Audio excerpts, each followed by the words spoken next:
All right, I guess we'll be a minute early.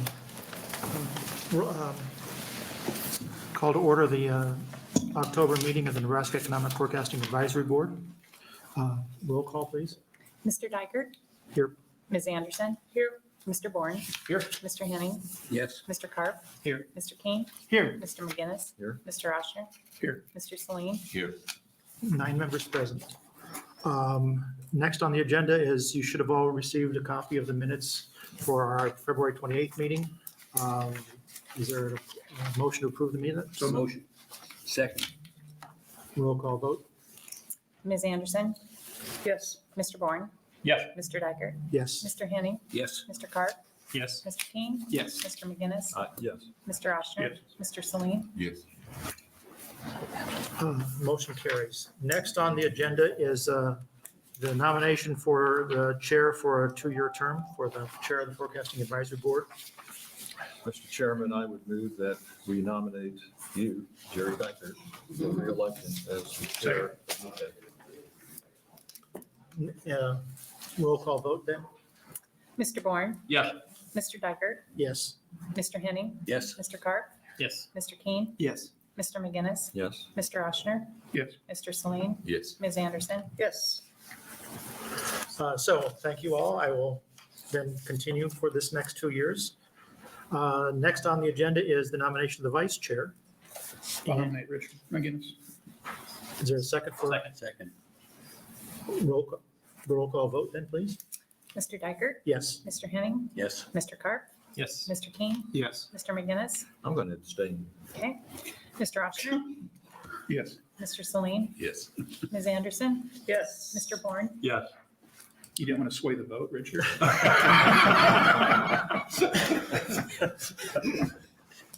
I'm like the Maytag repairman. Okay. So congratulations Thank you. and thank you all. Next, I guess, Ofu, you're going to be doing the presentation first? Yep. Okay. All right, so we sent out the forecast book last week, and I hope you all got that. So this is kind of just some of the forecast economic condition, macroeconomic condition in the U.S. for the first couple of quarters here. So we know that GDP declined 2 consecutive quarters. The question is, are we actually in recession or not? By rule of thumb, is that 2 consecutive quarters of negative GDP growth. That basically define technically a rule of thumb for recession. But a lot of other indicators are suggesting that the economy is not in recession, or at least wasn't in recession for the first couple of quarters of this year. Just employment was really strong. Consumer spending didn't decline, even though GDP declined. The employment rate in September was 3.5%. The economy had roughly about 263,000 jobs in September, lacking average of the first 3 months, but still relatively high given the employment situation very tight. As for Nebraska, our unemployment rate stayed at 2.1 in August. Keep in mind that the employment in Nebraska get to roughly about 1.042 million in June. Then it's kind of a not increase in a little bit decline in August to 1.029 million jobs. So we kind of see a flat out employment increase in Nebraska. In terms of forecast, there will be a slightly different assumption for ISS and Moody in this particular time. Real GDP forecast to grow about 2.3% for the third quarter, and obviously this morning it's come out 2.6. And then the difference is ISS will basically assume the fourth quarter will go into recession. Negative 1.2% for the fourth, followed by 2.3 and 0.7% decline for the first half of next year. There's some kind of a mild recession coming out in later second half of 2023. Moody did not assume a recession by definition, but they assume quite a low growth. In their word, they are assuming basically a growth recession, meaning recession, but not negative, but very quite low growth for the next couple quarter. You can see the difference there, 0.3% for third and fourth quarter, and then just barely go negative 0.1, and then slow increase by 7. So here's the chart for the comparison of the two respective service. You can see real GDP, Moody assume a lot higher coming out here, and then this particular year, 2023, I said assume a relatively mild recession, whereas Moody does not. Also unemployment, ISS assume it's going to get to 6% unemployment by the end of 23. And then go into 24, and then kind of gradually decline to about 4.5 by 27.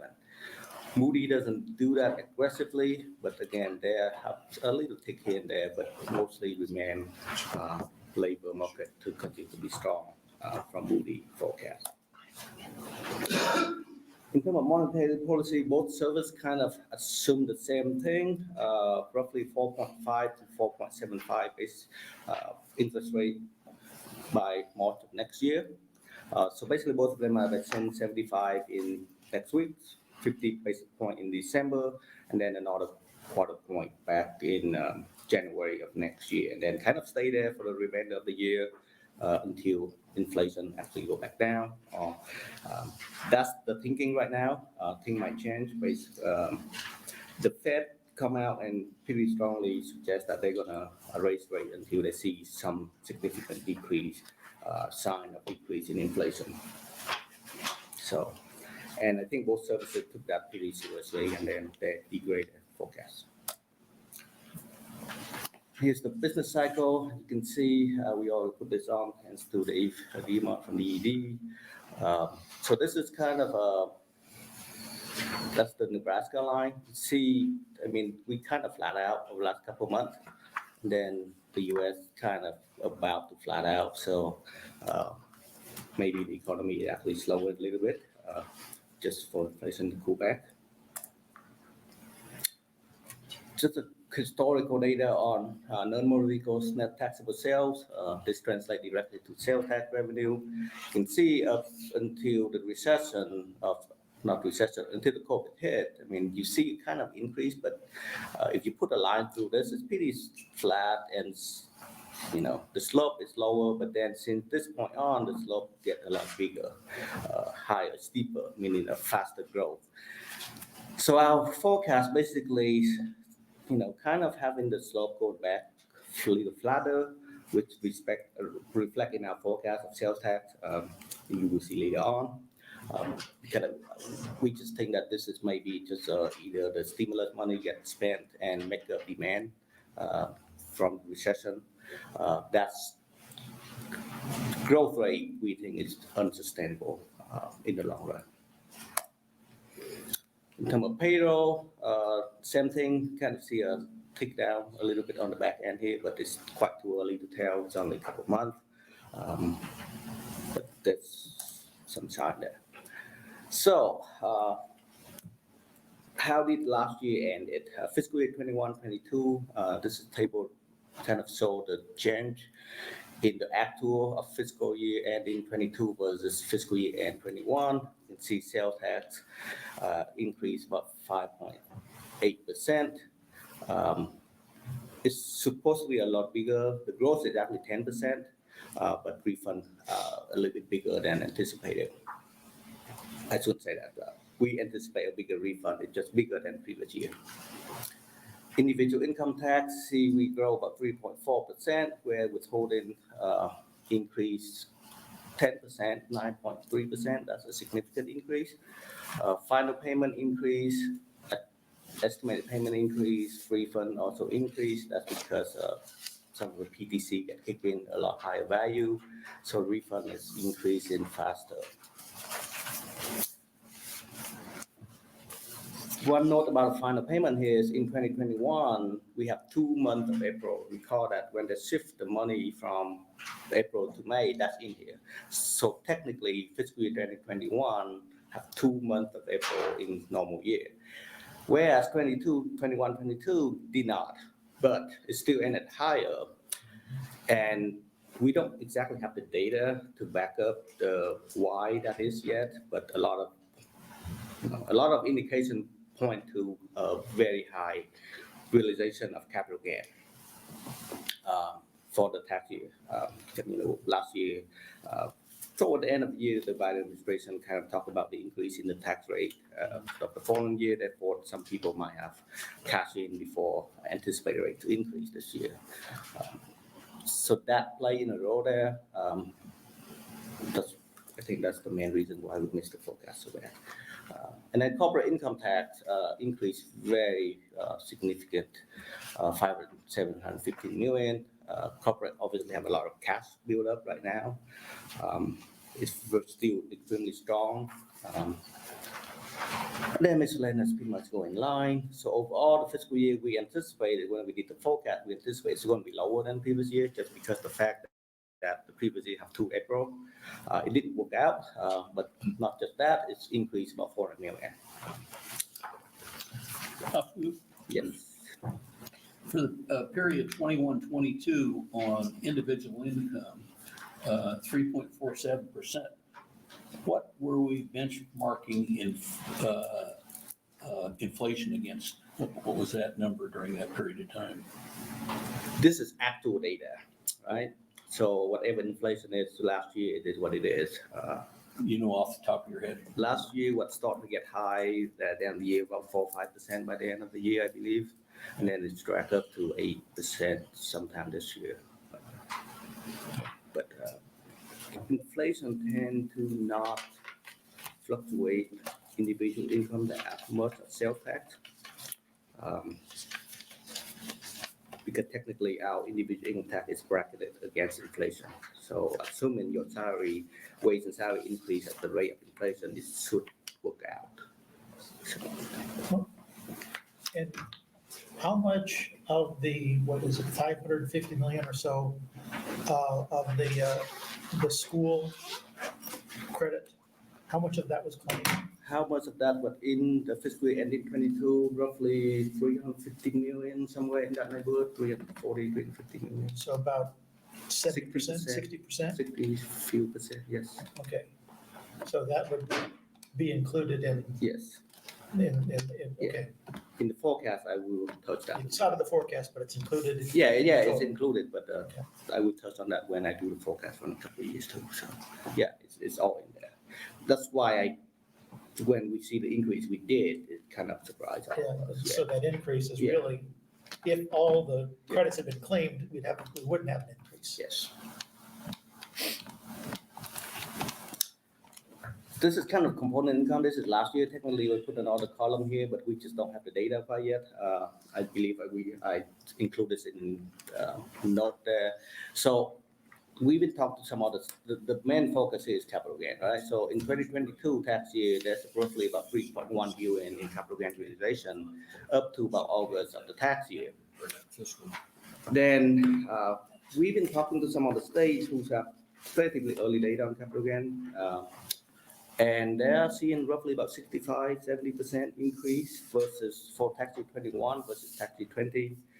If Nebraska behave like that, and the 65 to 70% doesn't really include October extension payment, which might increase that even further. But if we look at 65% on that $3 billion, we are talking about another couple $1 billion of realization on capital gain. That's translating into roughly 140 million or so in income tax for the state of Nebraska over last year. In our forecast for future year, we don't expect to see that number keep going, and matter of fact, we expect it to reverse itself. Toward somewhat, because you can't grow capital gain, and capital gain is by definition unpredictable. So the way we have to look at this is that the fiscal year that we're in now will basically have, for the first 6 months, it'll be capital gains that were realized in 2021, and this will be capital gains realized in 2022 will be in the second half of the year. capital gain usually show up in estimated payment, but mostly when they file their tax return in April of next year. So whatever the gain is for tax year 22 will show up in April 23. Yeah, it's just my guess, but I would assume that a lot of the people who take capital gains are people that file on October 15th too. Yes, not all, yes. There's some, but yes. But if we do well in April, we tend to do a little bit better in October. I mean, that's kind of how it goes. And I'm just pointing to the fact that it's two separate fiscal years. Yes.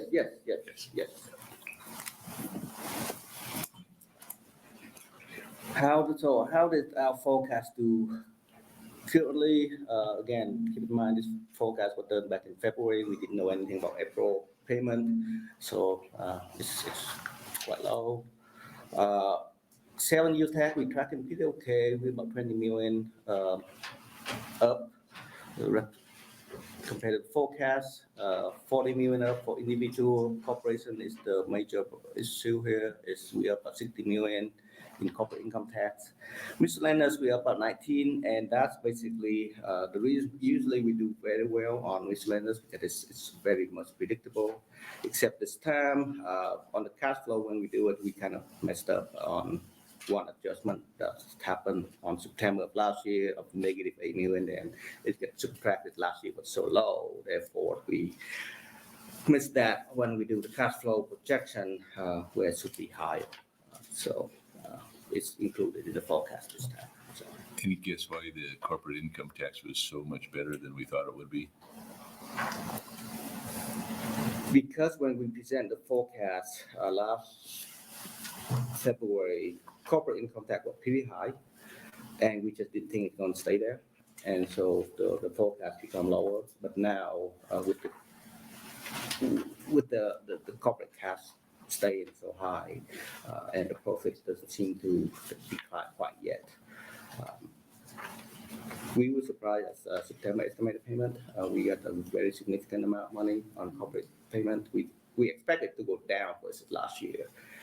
It did. It's actually higher than previous year. So we might be in another surprise for corporate income tax. The only thing I can tell you about corporate income tax is going to be double digit, and we have to guess the sign. So I copied that line from Moody. Didn't come from me. You have to give it credit. That answers your question. So As close as it can come, yeah. all right. October, roughly, we are running about. This is our best guess right now. We've got one more day to go. We expect to get about 13 million above forecast for October. So if we put 4 months together, the first 4 months of this fiscal year, we're looking at 155, 160 million, something like that, for the first 4 months of this fiscal year over projection. Revised forecast. So fiscal year 22-23, we are looking at the sales tax. Our forecast calls for 2.37 billion using ISS, 2.38 billion using Moody. That's represent roughly about 23 million higher than the forecast that the board put together back in February, and then 38 million for Moody respectively. Individual income tax, which is we revised it upward pretty good, 200 million. 222 million using ISS, 300 million Moody. Corporate income tax, roughly 103 million, ISS, 92 million for Moody. And then miscellaneous tax, we revised it upward to 50 million. So total, we looking at about 400 million to 480 million over the February forecast, using both services for fiscal year 2022, for the current fiscal year that we are in. Yes. In a normal year, what is the contribution to sales tax that motor vehicles contribute? Motor vehicle is not in general fund, so we don't have it in the forecast at all. It's not part of general Sales fund. tax when you license a car? Yeah, that is not general fund. Yeah. I think it's supposed to be on the road, I believe. I don't know what they do. Fiscal year 23-24, our forecast call for an increase of 3.5% in sales tax using Moody, 5.4% using, 3.5 ISS, 5.4 Moody. Individual income tax kind of stay flat. The reason for the flat here is some of the reason is there's a new tax rate kick in 23, 6.64 top rate. And then we also got the new community college income of PTC, property tax reduction. There's another 100 million in there for fiscal year 24. For tax year 24.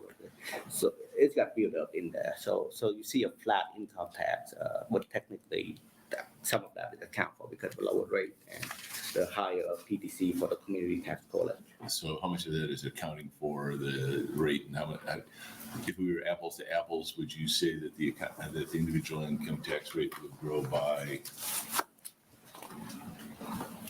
I don't have that number on top of my head right now, but I think Keisha, do you see might have something in the tax base and rate adjustment in there? But I would assume about 3.5% without, but that's is mainly, I just don't know. I do have it, we'll get to that. Yeah. Okay, wait, hang on. So for your projections for the future take rate on the property tax credit, did you carry forward the kind of low take rate, or do you see it phasing up to 100%, or did you leave it kind of low? No, so, thank you. Actually, for some of this in the forecast also is that the fact that we increase the rate, the property tax percentage that you get on the PTC from 25% to 30%.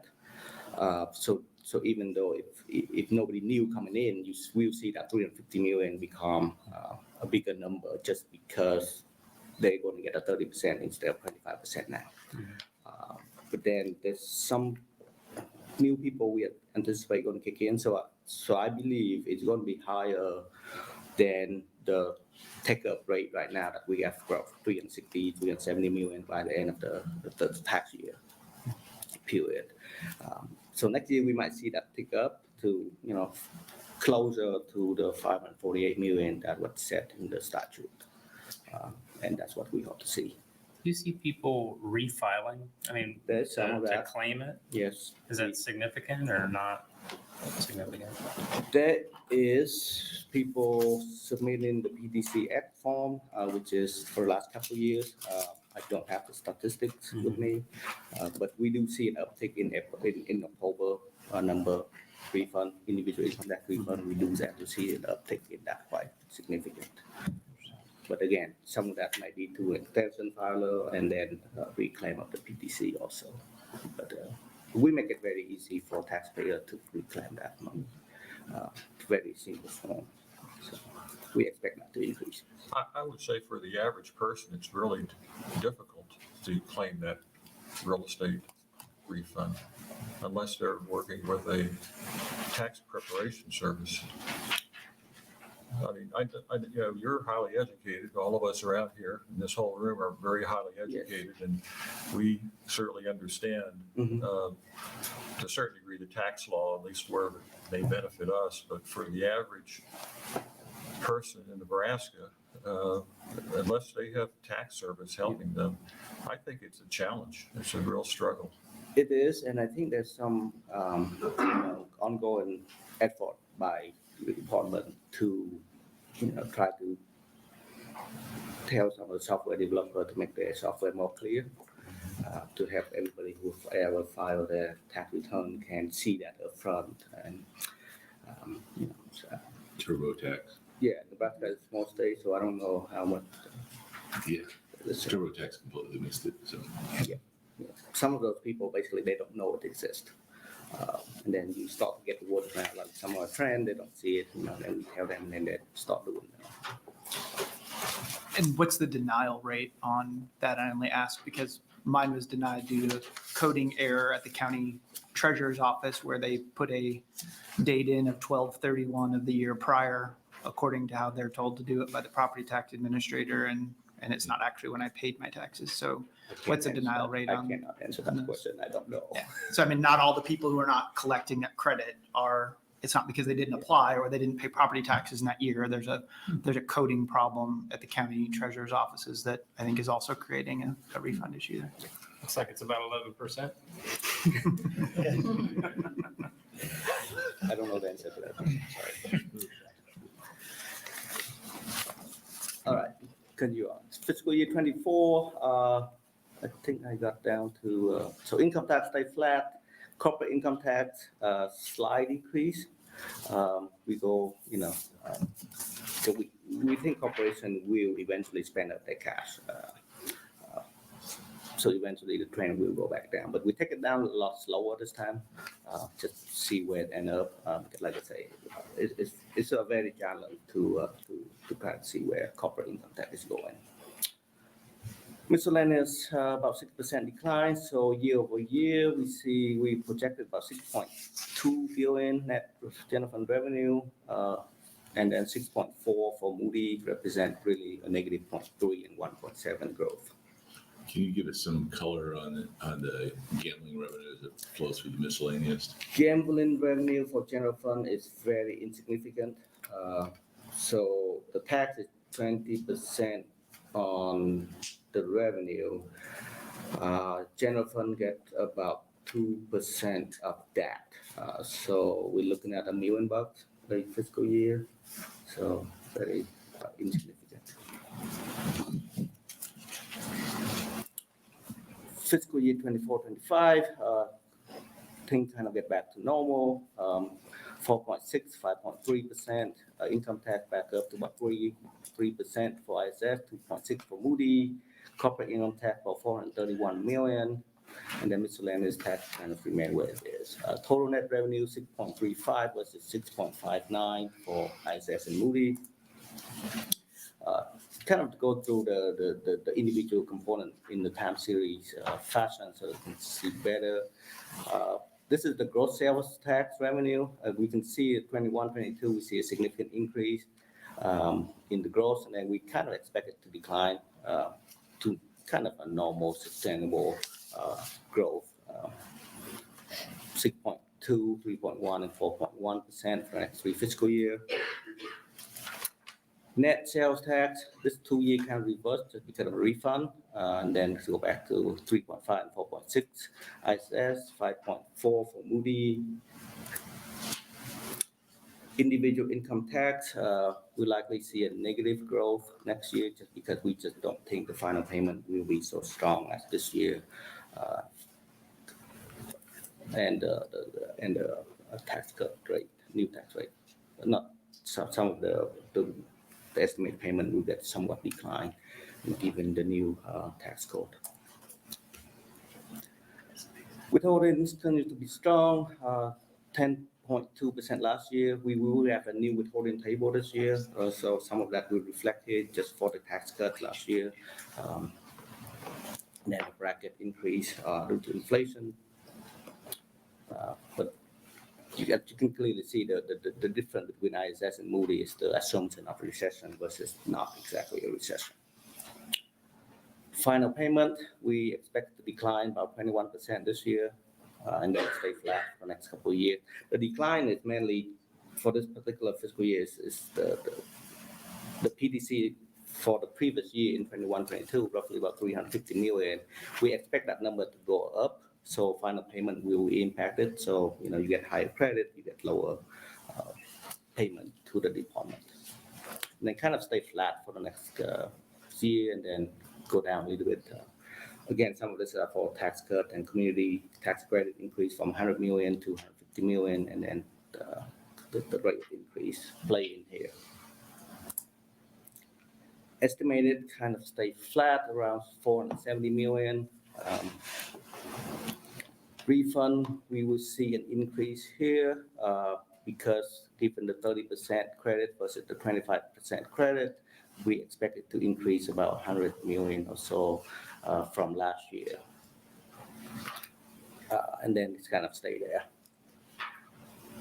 given the change in the withholding table. Corporate income tax, we see 2 very strong year growth, and then, we expect it to go back down to somewhere, back to normal, about 400 million, 400 million.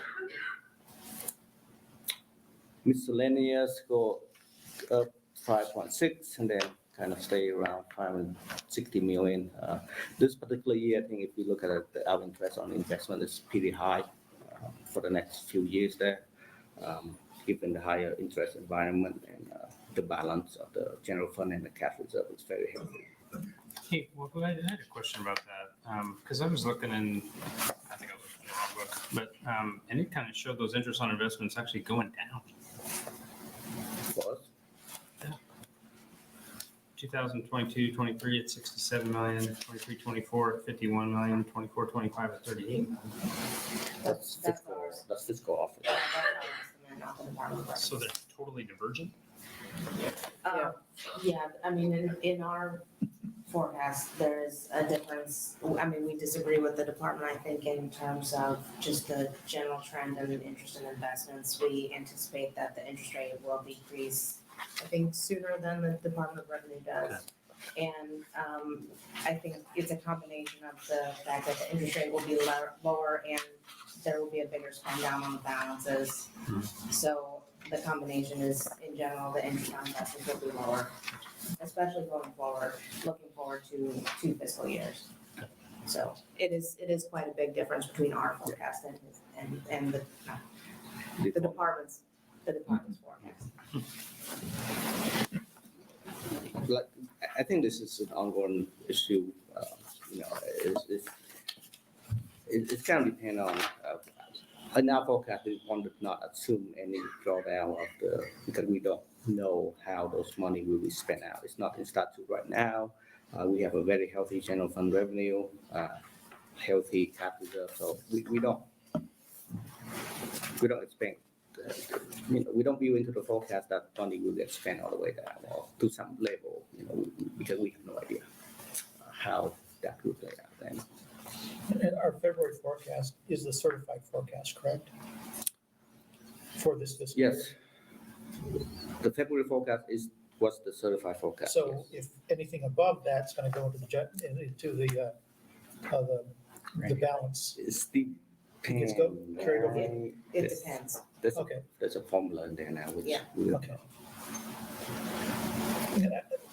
Question again, on the credit for community colleges, yes, is that percentage going to be the same as the yes, K-12 for this particular tax year, yes, for this tax year? The percentage is going to be the same?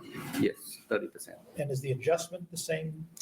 The adjustment get built into the same percentage of the share of the people who took the school district will be the same at the. Okay. Yes. So it's not all 50 million get built. Okay, got it, okay.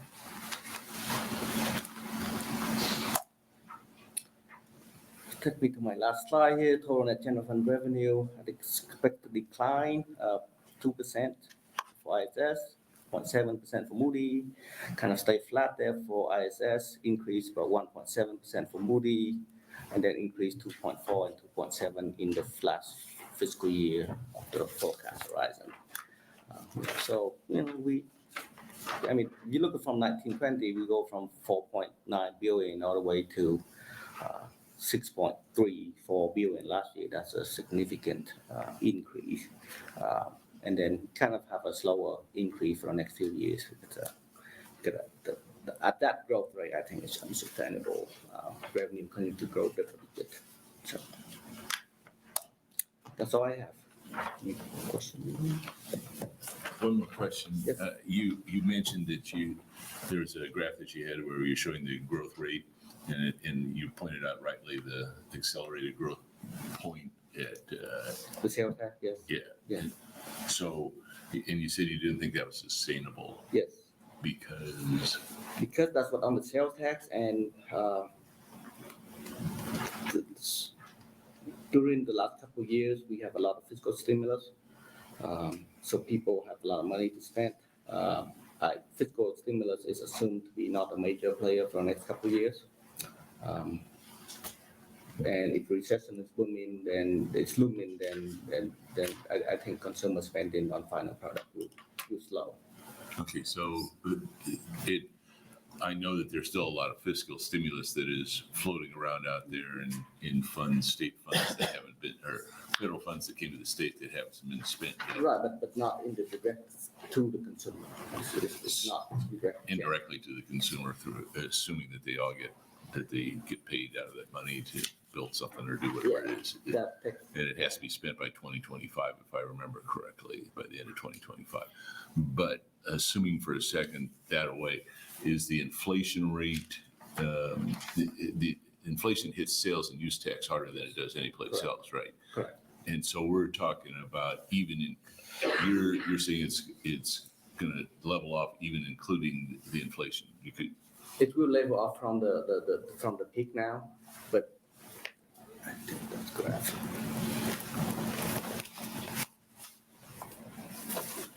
So it's going to level off from this high growth. But You had another chart that showed it against, I think, that's not a motor vehicle. I should have stopped you. Yeah, right there, Uh-huh. where you said it was. So this is not a sales tax. This is kind of an economy in general that the Federal Reserve is building index. So basically, for this particular graph, the reason we try to show this graph is that we use national data to drive the state of Nebraska economic forecast. And from this graph, we can see that a lot of time the growth rate of the Nebraska economy tend to go somewhat similar to the nation as a whole. And then we kind of see Nebraska flattening out, same thing with so this suggests that Nebraska economy technically growing a little bit slower compared to the country, if you will, for the last couple of months or so. But we've been higher, given the slope of that line. So go back to your sales tax chart. This is not exactly sales tax, but heavily dependent. No, okay. Have you thought through the effect of inflation and wage inflation? Because I think everybody's saying we're going to see a minimum of 5% wage increases. And I would guess that at least around this table, we're all seeing higher wage increases than that. So if that's happening, how can it seems less likely that our sales tax would flatten, that people would stop spending. It'd be different if we had high unemployment or some other factors in there, but we don't. We don't assume flat of sales tax. We just assume a deceleration of the growth, right? That's very two different things. Do you have this chart that you've got in the report up on the screen? No, I don't. No, okay. What page is that on? It's the first page after the Yeah. revised written forecast. It's in the green.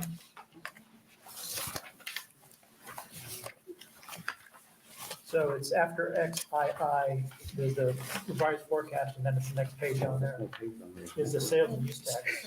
Sorry. Is that a page number? There's not a page No, number on sorry. there. You go to the book. Table. There's no table number. It's about, It's the sales and use tax. This graph. After the revised forecast. Yes. After that. it's the first page after this one that says revised forecast. And then on the other side of that. That's right, it says sales and use net tax receipts.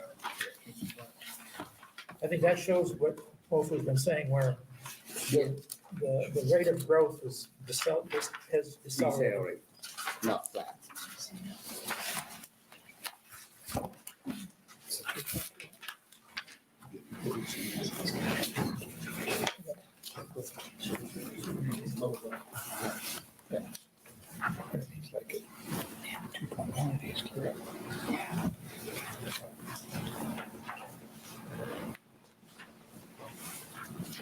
And so if inflation is 4 or 5%, then you're talking, or wage growth of 4 or 5%, you're really talking about zero real growth in sales. Yes. But what if wage growth is 10%? Then, yeah. I mean, that's what I think But I we're all mean, looking that's at. what they're assuming here is Yeah. 4 or 5% growth. Because To your point on wage inflation, I haven't talked to anyone that hasn't given significant raises. Yeah, significant. Not here, not here. Our wages haven't been 10%. That's why I was looking for my boss. Did you have a question? No, all the people I've talked to and mixed with quite a few people during the course of the week, I haven't talked to anyone that hasn't given significant raises just to keep people. And if you were going to talk about a number for wage inflation, if someone presented a number to me at 20%, 25%, I could believe it. Even in the hospitality industry, you go to the fast foods, and I mean, those people have gone from $8, $9 an hour up to $15 an hour. And knowing how many of those in our industry, I mean, in the transportation industry, I mean, there's been significant increases. And in manufacturing, just for people to hold on to people. And I mean, there's been a real churn out there. That number, I would hate to put a number in the pool, but it could be much higher than 20% overall, even farm labor. No, I mean, there's a significant wage increase also play a role where you are on the pay scale, I guess. It's tend to increase a little bit faster in terms of percentage. You're on the lower quintile of the pay scale versus the higher quintile of the pay scale. well, don't try. But then I think that also segues Yeah, into the it affects sales tax, yeah. into the sales tax thing. Yes, I mean, people are spending that money. Yeah. Hey, just one more question. You said that the sales tax revenue from the sales of vehicles doesn't go into, General fund, correct. goes in general. Where does it go? Department of Transportation. Goes to the highway cash. It's a cash fund that goes directly to the Department of Transportation. Okay, I And didn't I know think that. it doesn't still a half percent of the Yeah, 1/4% of quarter the percent. general sales tax goes there also. Okay. Yeah.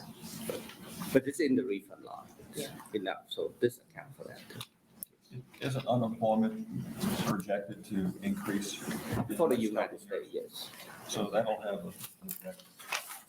I don't think it's gonna increase here though. Yeah, try and hire somebody. The Department of Economic Development just came out and said there are 57,000 jobs in Nebraska that are unfilled. And that's putting a lot of pressure out there. Yeah, I mean, the employment is very high, yes. Does the withholding figure on personal income tax give you any indication about wage inflation? So as those wages increase, do you see any sort of Some, we proportional do- increase? We in do see withholding? some, but The only one. It's better. generally, like I say, when you see the wage increase, like if you put a number 5-10% or higher than that, it doesn't translate into the entire spectrum of people in the wage scale. Right. As far as income tax goes, some of the wage increase might not impact it that much because of a progressive of the step of the taxable bracket. So do you have on your research portion of your website broken down by the different brackets what the personal income tax revenues are at each bracket as it goes up? Not at its bracket, but I believe we have some data on income by level of AGI. So you can look and see what that stratification is in terms of change between different wage earners or what Yeah, that but spread. that's basically on the tax and the wage and salary. So, but withholding is a little more difficult than that because it's filed by, the company. You need W-2 and things like that, so. Well, to John's point though, the issue is where in the wage bracket you're seeing the most pressure.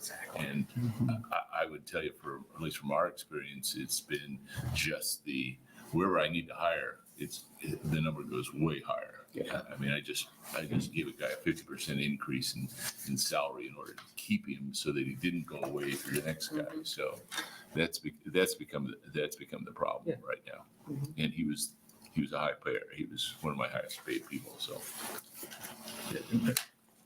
Nebraska has a Nebraska Economic Dashboard that's That's, I provided believe by the that's from. Department of Economic Development. Yes. And their August dashboard shows the 3-month rolling average for Nebraska for private average wage, and it increased 0.5%.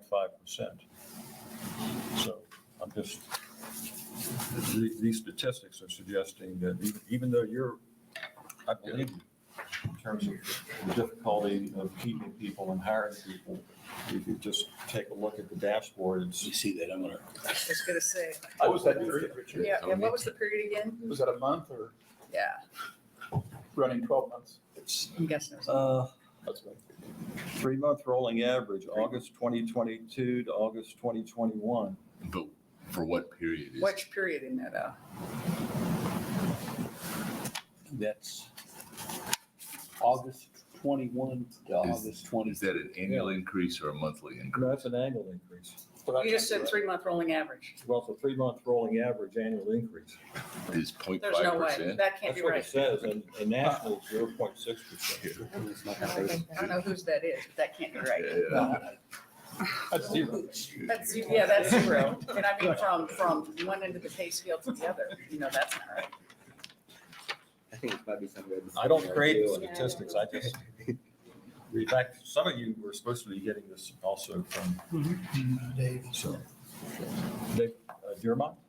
Yeah. Is he here? It's here. Dave's over there. You want to address? He's ducking over there. Not if I can help it. September wasn't the survey. Take another look. The annual average wages from 2021 to 2022 didn't actually go up that much. I was surprised. It only went up like 4.5% compared to 7% the year before. So you had a large increase during COVID, and then you had a 4.5% increase from what period to what period?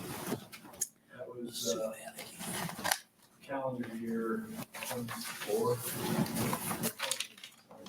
Calendar year 24. How many people are in their aggregate? So then, And so now the 3.5, or the 3-month rolling average. Yeah, I suspect what's happening in that rolling average on the 3 months is there's a lot of months. There's a lot of months on the average that keep moving in opposite directions because the different people's working. exactly how it's being reported. So those. Yeah, well, I don't know if we're going to be able to Resolve that. resolve that No. issue right now. So is it okay if we table that discussion for now and move on? Can I just ask a big picture question to both of you before we get to the next presenter? The summary data that you have in here, the narrative from IHS, has just a teeny narrative on the Ukraine war. And we know it's already affected us here in this country. Everybody kind of understands energy and a lot of other things too. But other than supplying money and materials, NATO in our country are really not actively involved in that conflict. But even though you may argue it's a remote possibility, it'd be a significant event to our economy if NATO was drawn in. I just think of 9/11 in terms of what that did to our economy back then. To what degree does Moody's and IHS take into these remote events in projecting things? Other than the supply side disruption, 0% that we will in direct conflict. So if we were in a direct conflict, Then, the implications on revenue are not built in, and it would completely change everything. Okay. Thank you. Any other questions for Hofu? Okay. Keisha, Okay, I'll go ahead and and start welcome. then. Thank you. Oh, goodness, it went forward. Well, that's, go back. That's forward. Okay. Okay, this is just, it seems like everybody always included that's just a review of the, meetings. It seems kind of odd in the middle of the meeting, but, we'll go ahead. Obviously, this is an odd numbered year.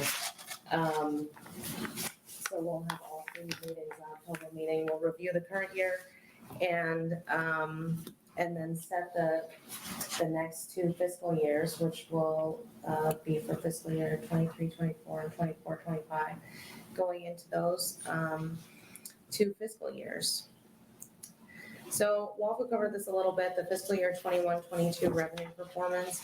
I think we can go ahead and say it was another unusual year following on the heels of fiscal year 2021. As you can see on this, the growth in individual income tax and corporate income tax was a pretty significant variance over the February forecast. I'm sorry, the July forecast. No, I said it right the first time.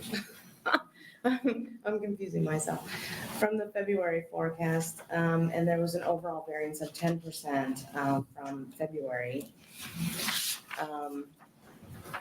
I looked back at some of our statistics regarding forecast variance, just to see how unusual the past 2 years have been. And it was a little bit startling. Over the past 41 years, which is the period of time for which we have records, the average variance was 2.9% from the sine die forecast, the sine die the year before to the end of the fiscal year.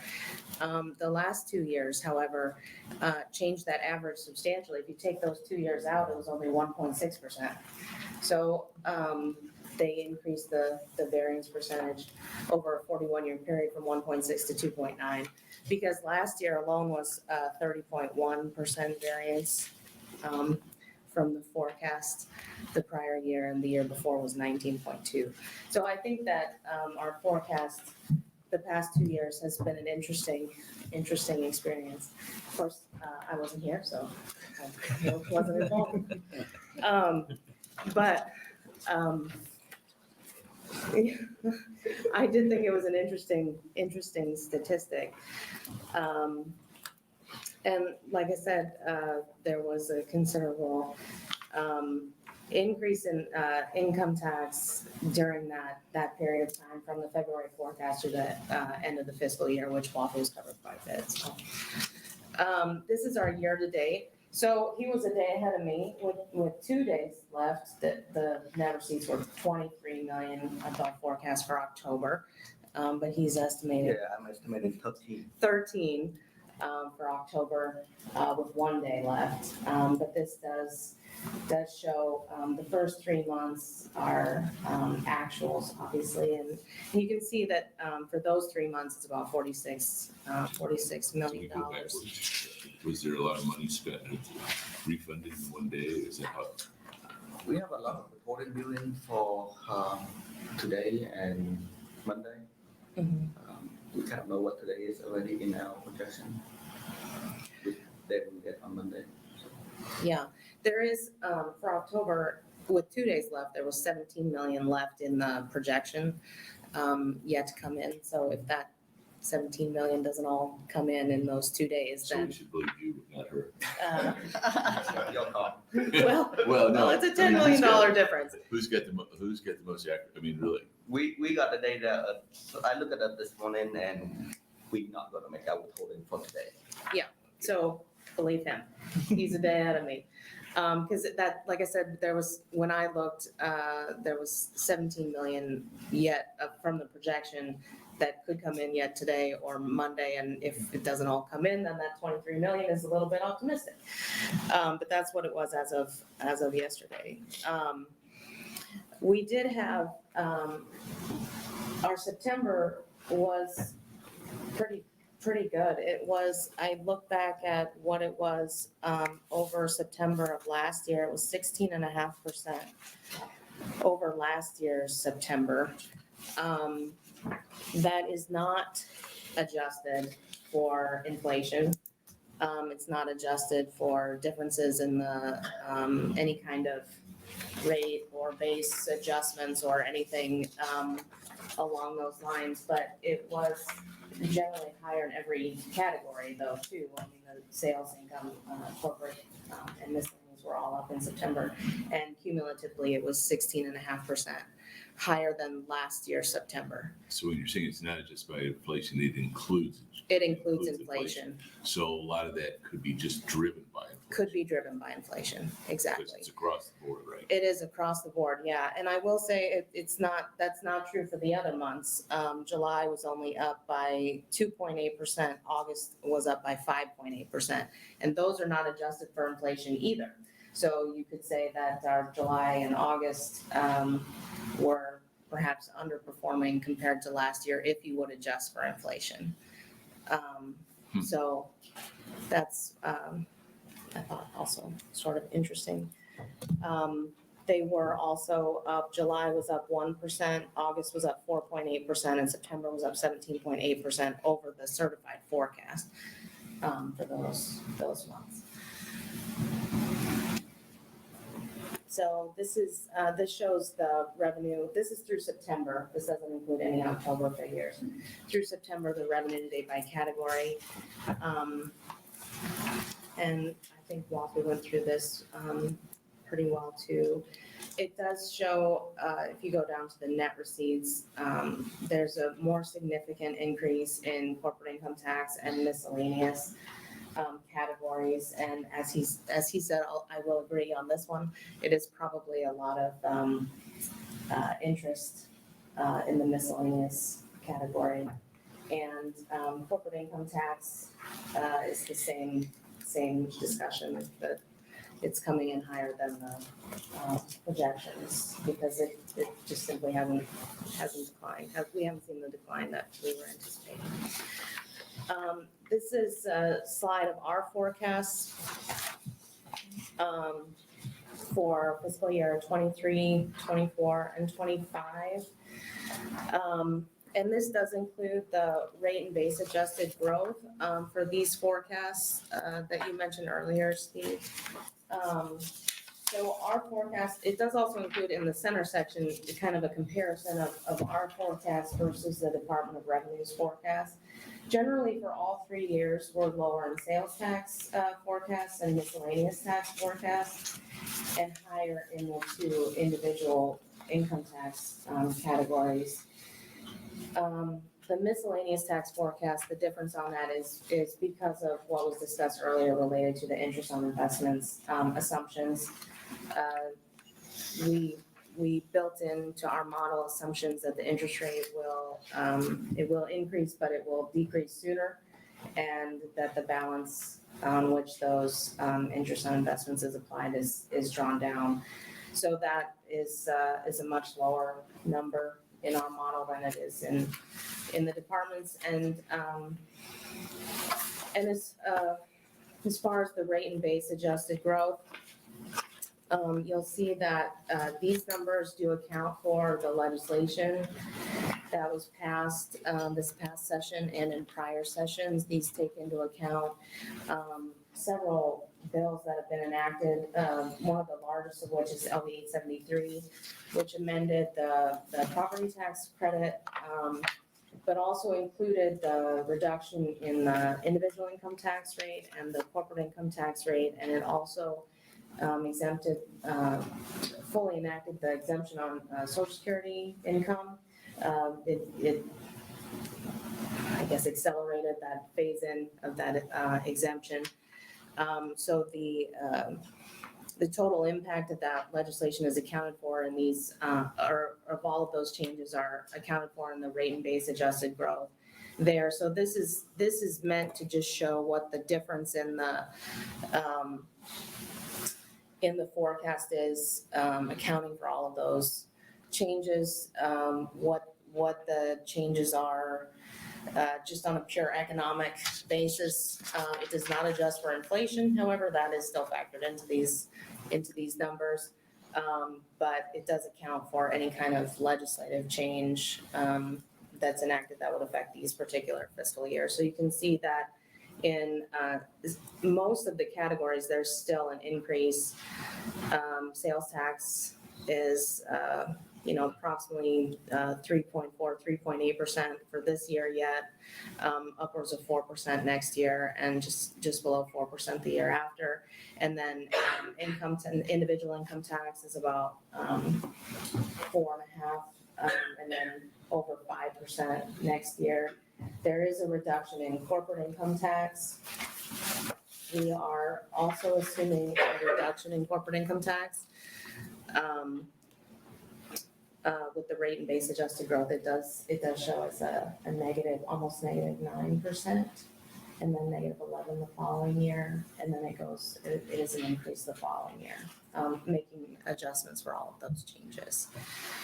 So, can you give us, I know it's not a gigantic deal, but can you give us some color on why you think the interest rates will go down earlier than he does, and why you think the fund balance will go down?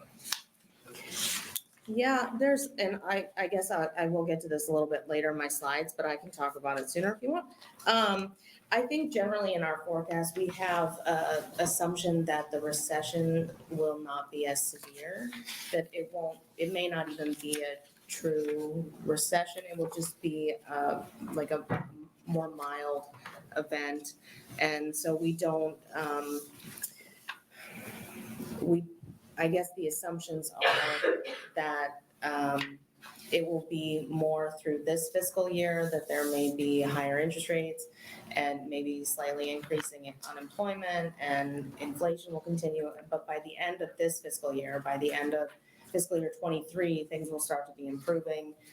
And so our model takes into account these economic assumptions, and therefore we don't take into account as high of inflation in the sales tax going forward in fiscal years beyond that.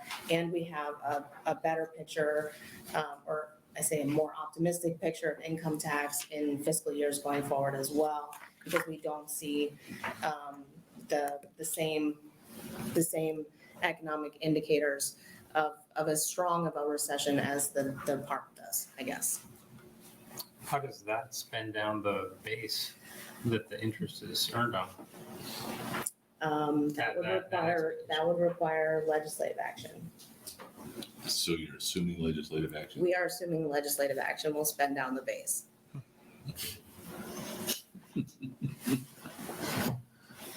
Okay, and so you're assuming that inflation goes down at some point in time quickly, so that the Fed then cuts back the interest rates? Yeah.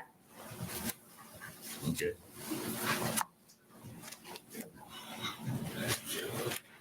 As was explained to me before the meeting, there's a difference between inflation and interest rates, right? Yeah, well, I mean, we're anticipating that the interest rates will come back down, because they won't be needed to continue at such a high rate, because inflation will also be decreasing. But what we don't know is that if inflation starts coming down, how long the Fed will keep rates where they are Right. at that time. They could keep it for a while, just to make certain that inflation Right. is not transitory. They might. It's an assumption. Okay.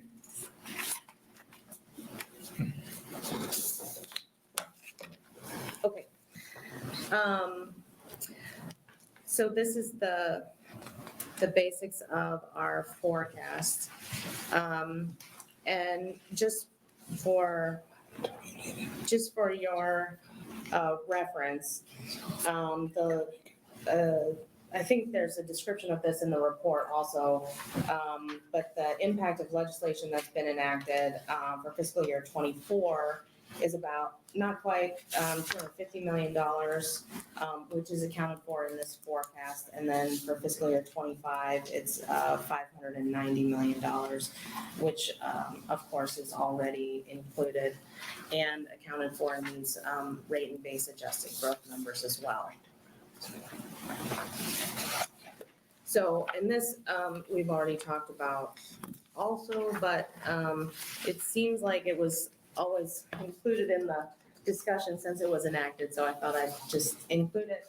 The LB 873 did amend the way that the amount of the property tax credit was calculated. So in the past, it had been tied to the amount of revenue growth in the general fund, and it is no longer. So it's no longer an issue in that way for purposes of the general fund forecast. It's just an amount that's taken into account. And on this chart here, it does have the amount 548 for fiscal year 21-22, but as we know, the amount that was actually taken was less than that. And COVID assistance is another thing that was talked about quite often related to the impact that it had on personal income.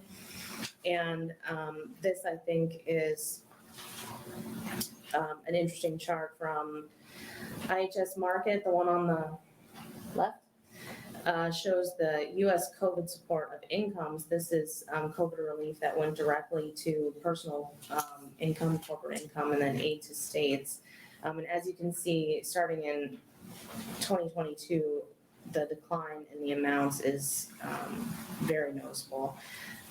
There was some information that I found from the BEA that about 2021 personal income in Nebraska was about $120 billion, and of that, $6.25 billion was directly attributable to COVID relief programs, including unemployment, child tax credits, economic stimulus payments, all of those, which was just over 5% of total personal income. But as you can see, this is going to drop off significantly for 2022 and going forward. And it also shows, the chart on the right shows the green section is the amount of transfer payments that was part of Nebraska personal income growth in 2020 and 2021, which again will no longer be as significant going forward. So, and I actually have a section in here about wage growth too, but I don't know if I should get back into that since you've already discussed it. But there was a report from Moody's that said that there was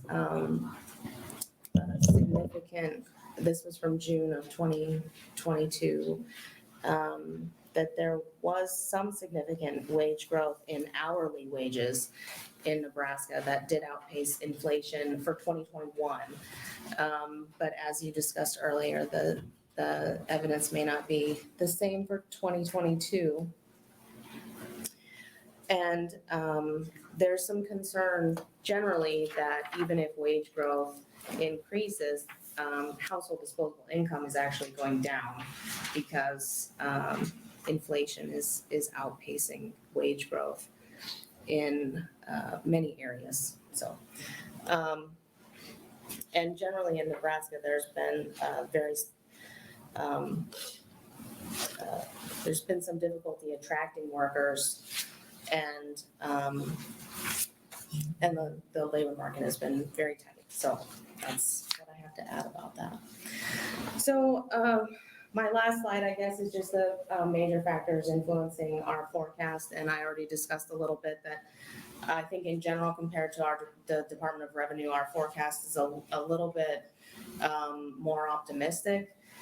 There is a potential recession. IHS built the recession into their figures. Moody's is more optimistic. I guess that's kind of how you could compare our two forecasts. Ours is slightly more optimistic than the department's. But obviously there are a lot of sort of competing factors. And since I've already discussed a lot of that, I'm not going to go through it all again. So I will end there.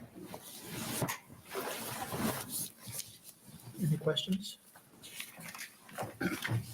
I have just a couple of quick questions.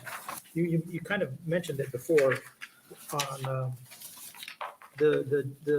what LB 873 did with the K-12. So it's now percentage increase in assessed valuation. Is that? It will be, yeah. For this year and next year, it's a fixed number. on which the credit is determined, on which the amount of the percentage of the credit is determined. And then from, starting in tax year 24, I believe, it's based on the prior year plus the percentage growth in valuation. And so what percentage growth and valuation did you build into it to? For purposes of these numbers, I believe we built in 3.5%. In valuation, okay. Okay. And then the other question I had was on page 37. On your page 37, that table at the top of the page. Mhm. I was trying to follow through all the adjustments to our previous forecast based on that new legislation. And that line, fiscal year 22, 23, the LB 873 total is 115 million. Yeah, But in the table, it's on the individual, it's 103 million. Does that include the corporate too on this? Because it says 0, and that's why I didn't know. yeah, it's 0 on the because the corporate rate didn't change, but we had, let me see, I have a sheet on this. The credit amount, the community college credit there's an assumption that a portion of that will be attributed to individual income tax and a portion of it will be attributed. Okay, so that's why the difference, okay, that's where the difference comes in. So if you split it in, so it's a total, but it gets split out, okay, Yeah, got it. so for the Understand. bill, there's a portion of it that's based on the rates, and then there's a portion of it that's the credit, which is split into individual income tax and So corporate income so this tax. total is both corporate and individual income is just not broken out, even Yes. though it says corporate Yeah. rate's 0. Okay, got it. Thank you.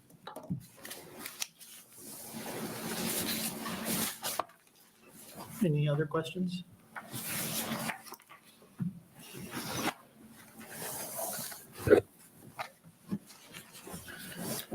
Okay, hearing none. So we, Before we go on, there's this pink sheet, number in here for corporate income tax, I have 162. This is what I thought, 462.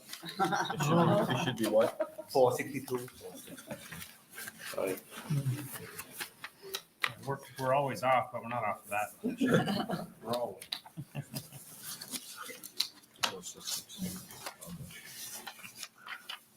so shall we begin with you, Leslie, then, for discussion?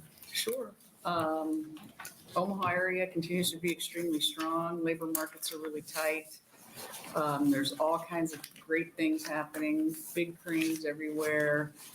A lot of projects that are well underway that I don't think will be affected at all by inflation or recession or anything because they're already going. And so I think things are just going to continue to rock and roll. And I think we're going to continue to see inflation, particularly on the wage side, for a while. I mean, we got the riverfront and the Mutual of Omaha building, and there's just a whole bunch going on there that is going to really drive that. And I think we're going to see it go forward. The housing market's cooled a little bit, but that's a stretch because it's still way hotter than what a normal period would be. It's just, you're not selling your house in 2 days for $40,000 over asking anymore. So it's rolling and really strong. Leslie, can I ask you a question? Are you having any supply chain issues in those construction projects that might be slowing you down some? I think there are some supply chain issues, but a lot of it depends on who's doing the job too. Who the big general is and how hard they could twist arms. I mean, for instance, the new Illuminarium, the Science Museum. They were having trouble directly ordering and getting lumber and some of the things they needed. And Kiewit said, how much do you need? Well, 3 days later, it's there. So there's a lot of that going on.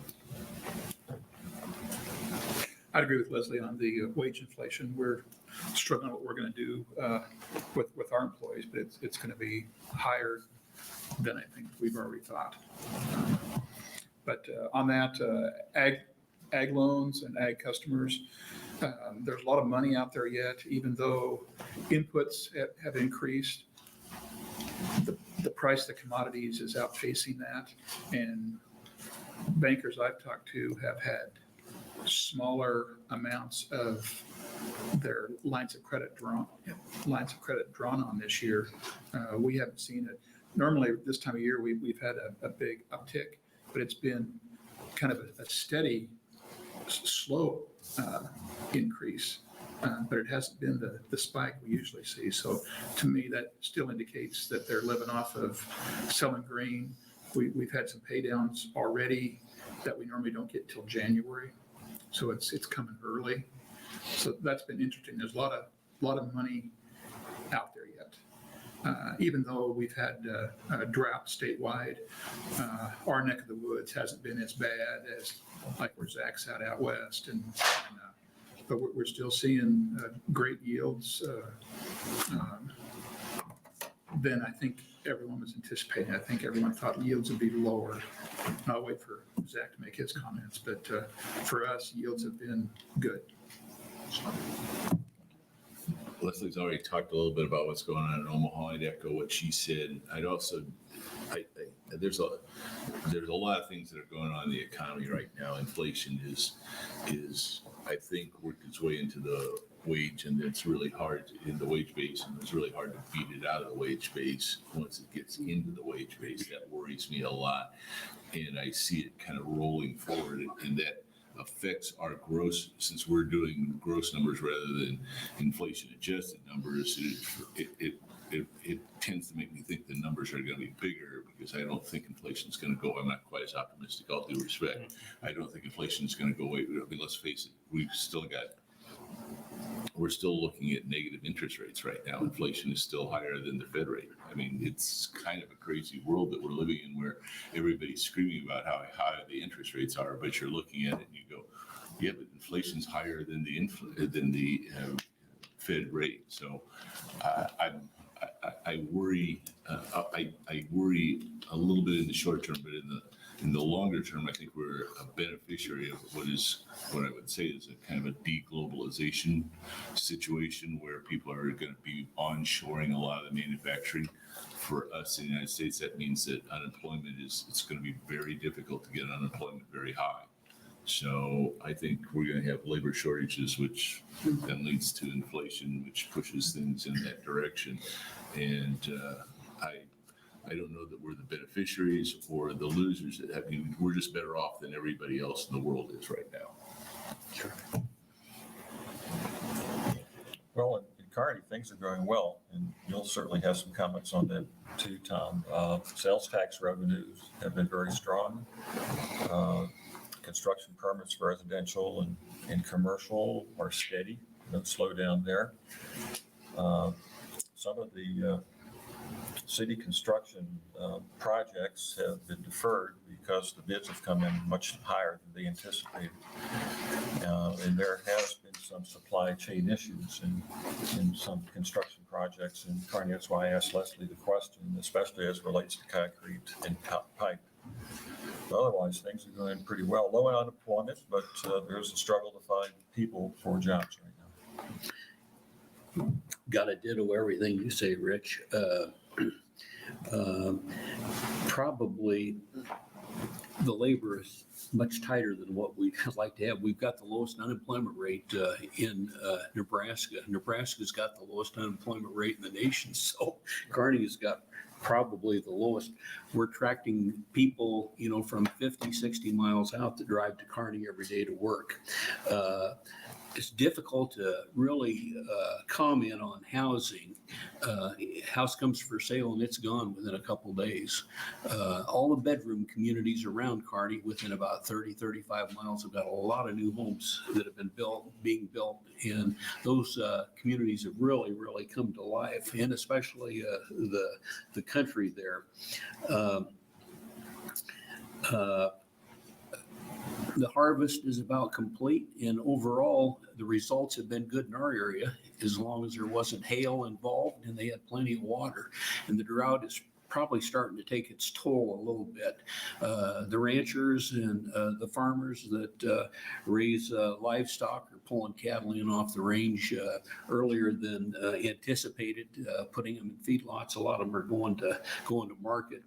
And I mean, there's definitely a drought going on. And basically, being in the food distribution business, there's drought in every area of the country.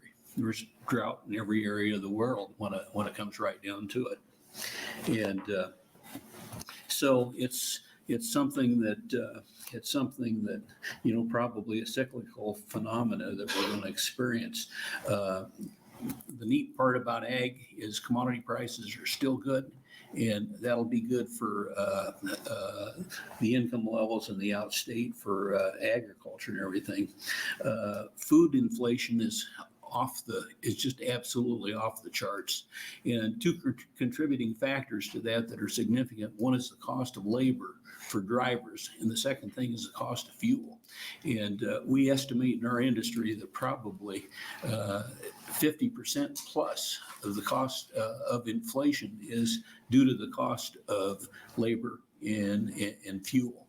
And some of the regulations, the rolling stock for transportation companies has increased over 40 to 50% in the last 2 years. So there's going to be a significant investment that's got to be made by transportation companies out there. And they have been able to replace equipment for 2 years. So that's going to be very significant. There's a concern now about the supply of diesel and the supply of oil. And there was an article that came out yesterday that the East Coast has got a 25-day supply of heating oil, which is diesel. And that's a market equivalent of which, how does 25 days sound? Who only knows, unless you look at the markets all the time.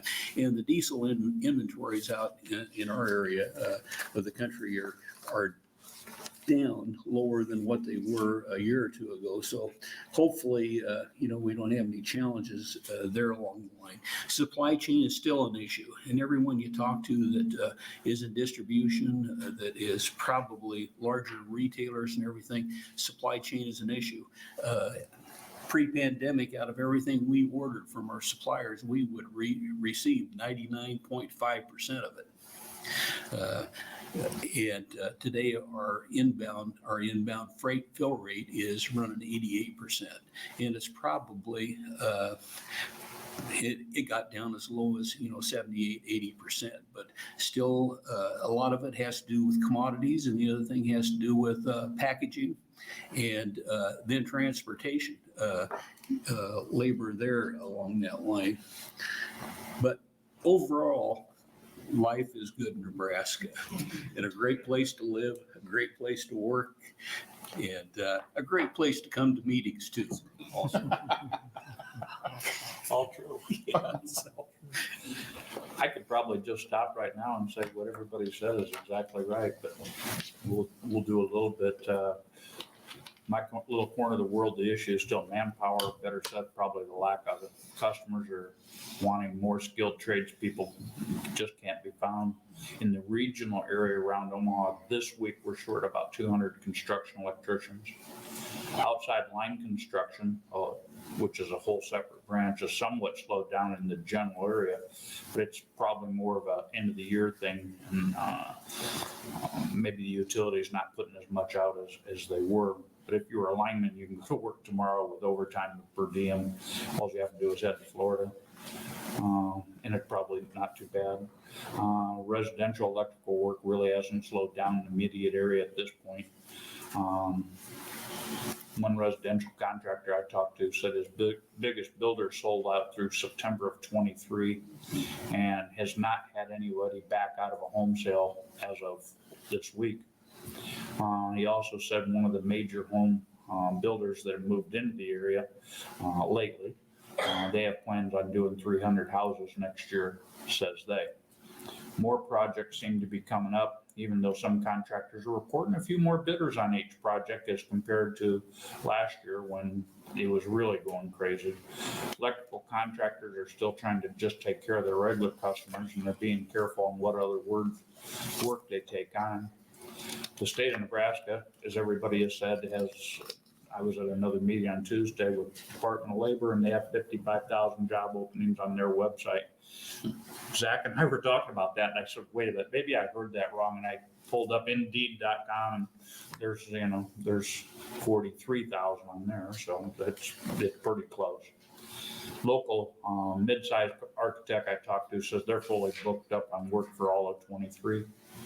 Getting material issues, to Leslie's point, seem to calm down, with the exception of the larger equipment like generators and major switchgear, which are still a year to 16 months out if ordered today. So usually what happens, take the Mutual of Omaha building, the general contractor on that has already ordered the switchgear and the generators. And I think I know who the electrical contractor is, it doesn't matter, but when they signed that deal, they ordered that stuff right then. And yes, the big boys have the push. There's no doubt about that. But with normal projects, that of course makes things a little harder to give proper bidding numbers. While the material is available, pricing's still a little high, but it's settled down. A land engineer I talked to said home builders are reporting the model home visits of tank, but that's probably due to the time of year. Land prices up, cost of development up. Some say that material is up for them, but wood's still on somewhat of a roller coaster, but they're still all mostly optimistic, and most are still moving ahead with their projects.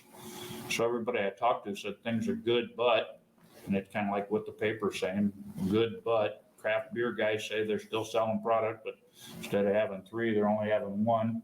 Home builders say that no one's canceling yet, but maybe they're not quite finishing the basement that they were. Contractors seeing more bidders showing up on jobs. Times are good, just like Tom said. I think this is going to make for an interesting year or two coming up. So my comments would be more specific to the Panhandle, but still seeing real tightness in the labor market. We set our company's merit increases for next year at above 5% for the first time ever. Never done that. In fact, it's never been above 4% before. And that's still not going to match what inflation is, but that's what we're doing there. Harvest, we saw the impacts of the drought. Obviously, it's not done yet, but the sugar beets came out probably better than expected. And but we're going to see the impacts of the drought on yields. Unfortunately, like Dave said, the commodity prices are high, so that helps. But our borrowers, ag borrowers, are going to have less liquidity coming into next year as compared to previous years. When as a bank we look at the liquidity of our customers, both consumer and businesses, we see them having less now than they did 6 months ago or a year ago. So if there is a recessionary environment, they've got less resiliency to get through that as they've kind of spent down some of the fiscal stimulus and additional wages, as just a general comment. And the graph that's in Wafu's information, I think it's a business cycle index, but it kind of shows Nebraska going like this. That's kind of what it feels like, that it's kind of turning the corner, and maybe not in the best way, but kind of topping out, and maybe some of that's due to interest rates, kind of getting to maybe some psychological barriers in people's minds. There's a whole slew of people that haven't ever seen, rates above 7%, 8%. And so are there any psychological barriers that are going to cause projects to pull back and the housing market to change? So definitely feels like that's an accurate statement for our neck of the woods, to kind of see a kind of a plateau there, and hopefully not, turning the corner that way, but kind of a plateau. 2022 doesn't fail to disappoint and give us lots of strange and unexpected things. We've never seen so many fires, never seen so many weather issues coming as we've seen in this triple dip La Nina out in rural Nebraska. That said, if you have money, if you are well positioned going into the pandemic, you're going great guns. In many cases, your cash position is very strong because you simply cannot get equipment replacement or chip shortages and all that. Supply chain disruption continues to make it difficult for businesses, whether it be ag businesses or others, to actually spend the money that they've accumulated. So I think their cash position is high. My greatest concern, and I think our revenues will continue to be high at the state level. My greatest concern at this point is I worry we're headed, and you see it and you feel it in rural communities, in our small towns that 3,000 and below across the state, whether it's up in the northeastern part of the state where I've been a lot, or in the central part of the state, even further out west. And that is somewhat a tale of two Nebraskans. The impact of food inflation, the impact of increased fuel costs are highly regressive on our lower income Nebraskans. The sales and use tax we know is highly regressive. And so if you're in those upper tax brackets and you own a business or you have a good, strong cash position, I think you're doing fantastic and you seem to be accelerating well, and income growth is there. I'm seeing more and more lower income Nebraskans, which are struggling. I do worry that a recession will hit them further. I think employment prospects, while in some areas of wage growth, you're seeing incredible demand for high skilled workers. In other cases, I don't think I've been to a grocery store where there's been more than one grocery checker live person there. You've seen a move towards automation a lot for lower income, low wage jobs that would typically be part of that income mix of our lower income Nebraskans. So I'm going to look forward to seeing some of the stratified data, and I'm going to dig into a little bit more on that on our various income levels and income growth across the state and what that means, because I do worry that we're having a divergence between lower and higher income Nebraskans. And you see it in the housing market. If you have $400,000 to spend on a house in Holdridge, Nebraska, you can't get the house built. If you're struggling to make house payments, you're struggling to find a suitable place for your family that has childcare and can make sure that there's transportation to and from school. And so it's very different concerns depending upon where you fall on that income ladder. And I don't think, while we're looking at revenue, I don't think we should ever lose sight of that part of Nebraska as well, just because they're not necessarily represented around the table. The only thing I have to add is that I think that Nebraska's biggest issue in all across the state is the lack of potential employees, and they're not going to be here. They weren't born, and the baby boomers are retiring. So our prospects for employment growth are going to be pretty slim, unless we get lots of people moving into the state. And typically, Nebraska exports its folks into other parts of the country. We might get international, but we export everybody else. So we're going to be sitting in a tough situation for a while, trying to find people. Okay. So, shall we? And Leslie, you said you have to leave early. I do. Would you want to fill out all your sheets? Would that be? I don't know if we can do that or not. I probably can't do that, but we could at least. Let's get the first one done. Yeah. Okay, let's do. Okay. We're doing fiscal year 22-23. So are we just doing sales and use tax, or are we doing? Let's do sales and use tax, and then we'll do income, and then we'll do the other two together.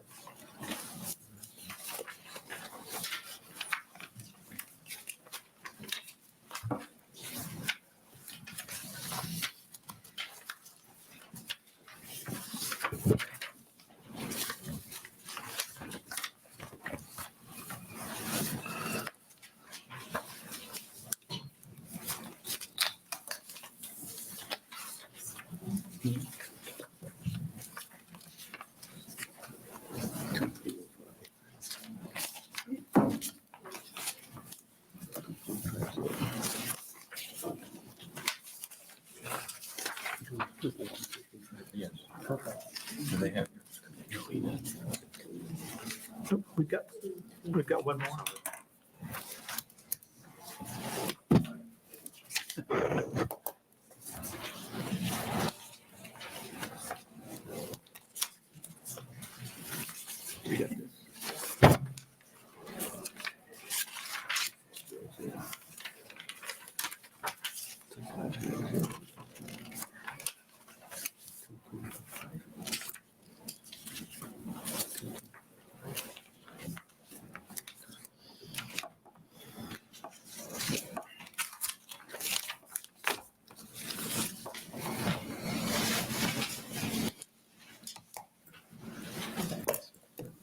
Sorry. I'm trying to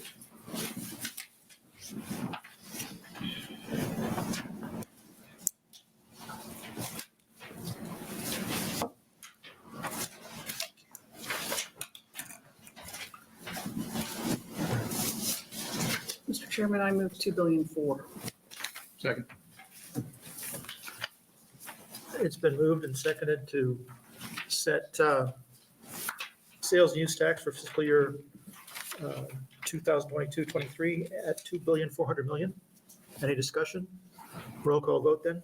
Mr. Henning, Yes. Mr. Carp, Yes. Mr. King, Yes. Mr. McGinnis, No. Mr. Oshner, Yes. Mr. Celine, Yes. Ms. Anderson, Yes. Mr. Bourne, Yes. Mr. Dykert, Yes. passes. Motion carries 8-1. Next up is individual income tax.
Mr. Chair, I move $3,200,000,000.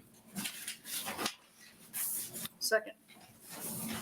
It's been moved and seconded to adjust the individual income tax for fiscal year 22-23 to $2,300,000,000. $3,200,000,000. $3,200,000,000. $3,200,000,000. Sorry. What's 100,000,000? Your twin friend. Any discussion? Roll call vote then, please. Mr. Carp? No. Mr. King? No. Mr. McGinnis, No. Mr. Oshner, Yes. Mr. Celine, Yes. Ms. Anderson, Yes. Mr. Bourne, Yes. Mr. Dykert, Yes.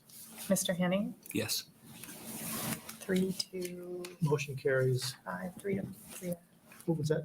3 to 6 to Six, 3? yeah. Okay. So individual income tax for fiscal year 22-23 will be set at $3,200,000,000. Next, let's do corporate and miscellaneous taxes individually, but hand them out at the same time.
Mr. Chairman, I make a motion for 575 million. Second?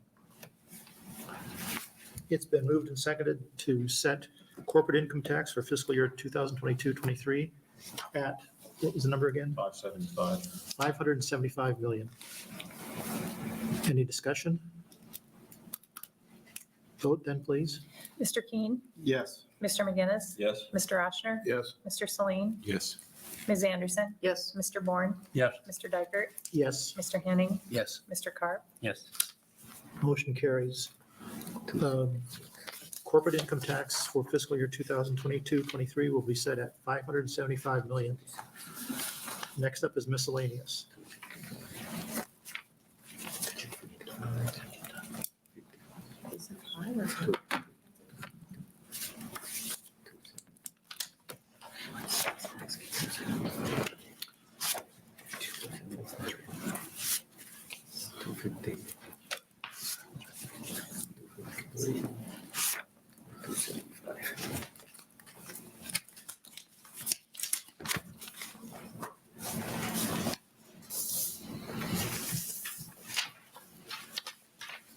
I'd move 270 million. Second. It's been moved and seconded to set miscellaneous taxes at 270 million. Any discussion? Second. Roll call vote then, please. Mr. McGinnis, Yes. Mr. Oshner, Yes. Mr. Celine, Yes. Ms. Anderson, Yes. Mr. Bourne, Yes. Mr. Dykert, Yes, Mr. Henning, Yes. Mr. Carp, Yes. Mr. Keen, Yes. motion carries. Corp or miscellaneous taxes for fiscal year 22-23 will be set at 270 million. And that total is For everything? 6445. the total net receipts for fiscal year 22-23, then it sums up to 6,445 million. Yes. Motion to So moved. Second? discussion. Roll call vote. Mr. Oshner, Yes. Mr. Celine, Yes. Ms. Anderson, Yes. Mr. Bourne, Yes. Mr. Dykert, Yes, Mr. Henning, Yes. Mr. Carp, Yes. Mr. Keen, Yes. Mr. McGinnis, Yes. net receipts for fiscal year 22-23 will be revised to 6,445 million. Next, we have the green sheet for fiscal year 23-24. Sales and use tax. And sales and use tax is up first. Thank you.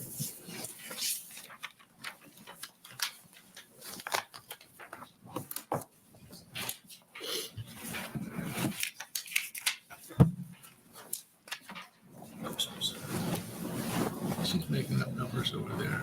Yeah. Just, What was She's gonna approximate. 570, is that Oh. right? I thought I was going to be here. I bet she's gonna be charged for it. Yeah, 575, okay, that's what's always accepted, okay. Okay. 260, 2460.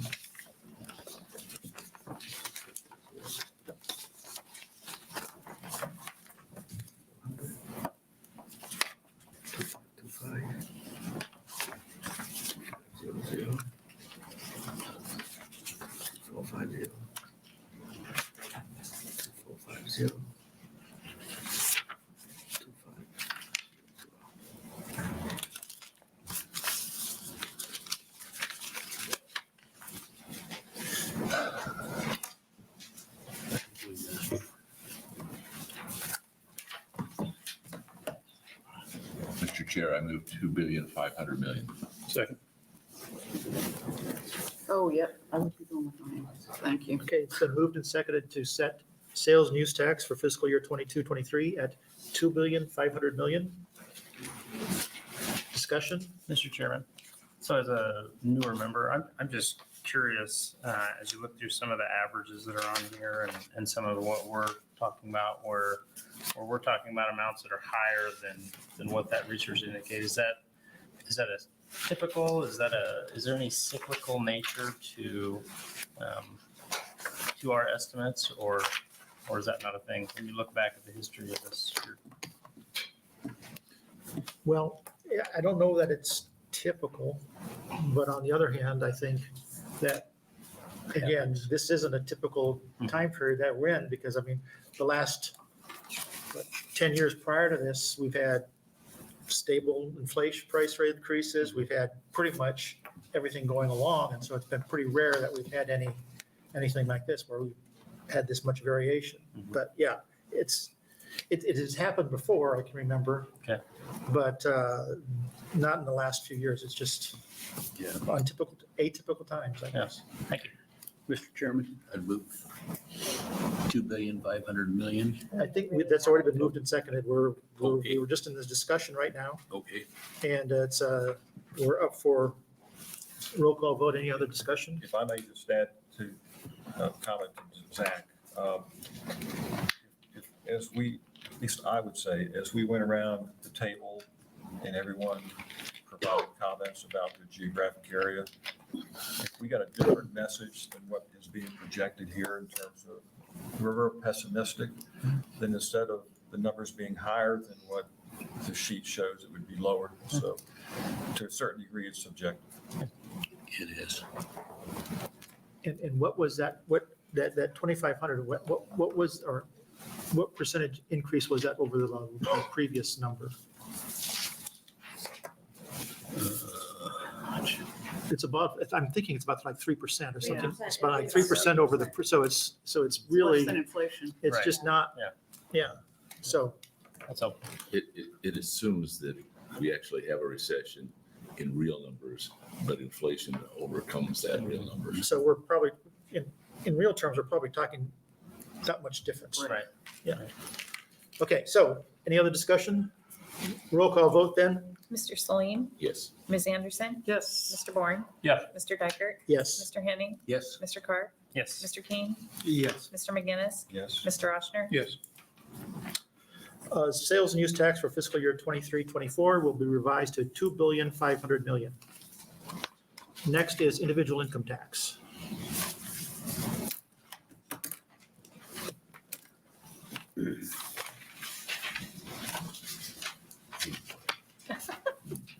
You give them a hard time.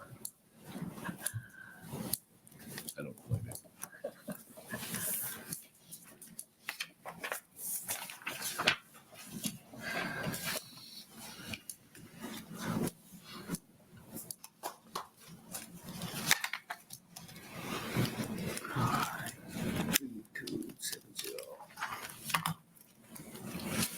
Zach, after 9/11, when we met, Yeah. you can imagine that we had one person who thought the world was going to end. Oh. And everything was cut in half, pretty much. You know? Wow. And so, I mean, Yeah, it was crazy. I mean, nobody knew what was going to happen. Right. And so Wow. we've had periods where we've had some really odd meetings. His nickname was Cassandra.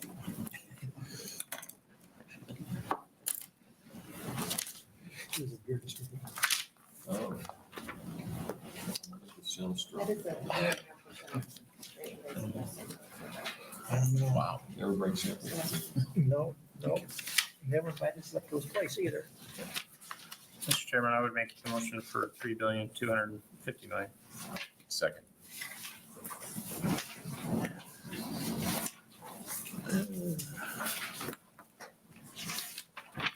It's been moved and seconded to set individual income tax to $3,250,000,000. Any discussion? Roll call vote then, please. Ms. Anderson, Yes. Mr. Bourne, Yes. Mr. Dykert, Yes. Mr. Henning, Yes. Mr. Carr, Yes. Mr. King, Yes. Mr. McGinnis, Yes. Mr. Oshner. Yes. Mr. Celine, Yes. Motion carries. Individual income tax for fiscal year 2023-24 will be revised to $3,250,000,000. Next is corporate income tax and miscellaneous taxes.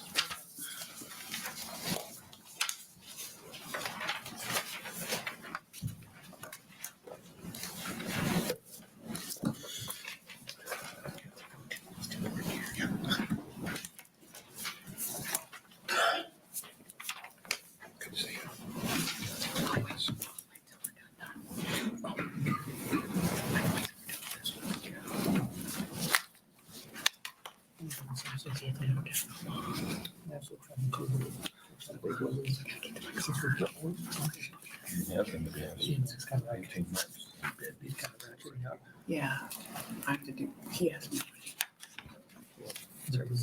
They proposed 2 days. Not that significant. So the 24th is in, that works for me. I'm like,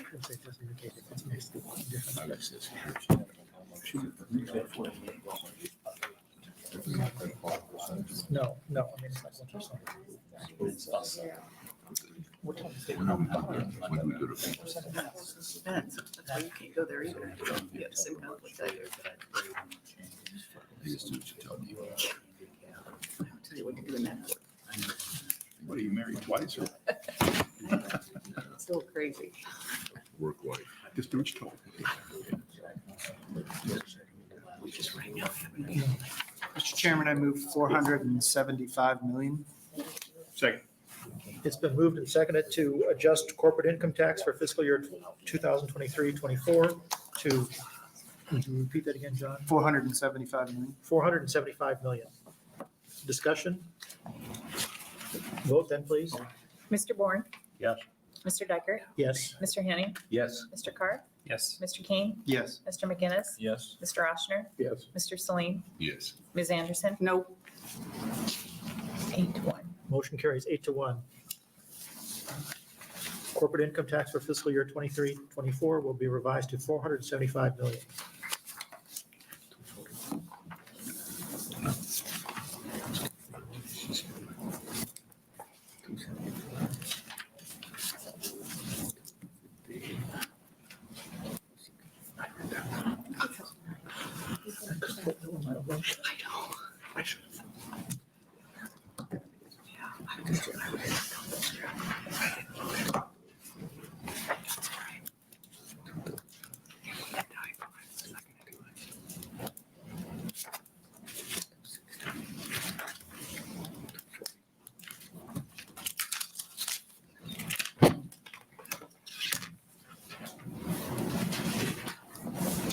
Mr. Chairman, I move 250 million. Second. It's been moved and seconded to adjust miscellaneous income tax or miscellaneous taxes to 250 million. Vote please. Mr. Decker, Yes. Mr. Henning, Yes. Mr. Carr. Yep. Mr. King, Yes. Mr. McGinnis, Yes. Mr. Oshner, Yes. Mr. Celine, Yes. Ms. Anderson, Yes. Mr. Bourne, Motion carries. Miscellaneous taxes will be revised to 250 million for fiscal year 23-24. And that total is, Let me just double check. It's 6,475,000,000. Yeah, 6,475. 6,475 million. Move to approve. Second. So it's been moved and seconded to adjust net receipts for fiscal year 23-24 to 6,475 million. Discussion? Vote, please. Mr. Henning, Yes. Mr. Carr, Yes. Mr. King, Yes. Mr. McGinnis, Yes. Mr. Oshner, Yes. Mr. Celine, Yes. Ms. Anderson, Yes. Mr. Bourne, Yes. Mr. Decker, Yes. Motion carries. Fiscal year receipts for 2023-24 will be revised to 6,475 million. See you, boss.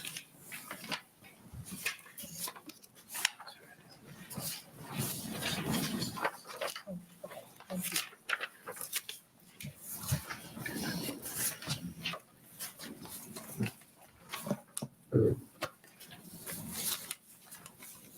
efficient.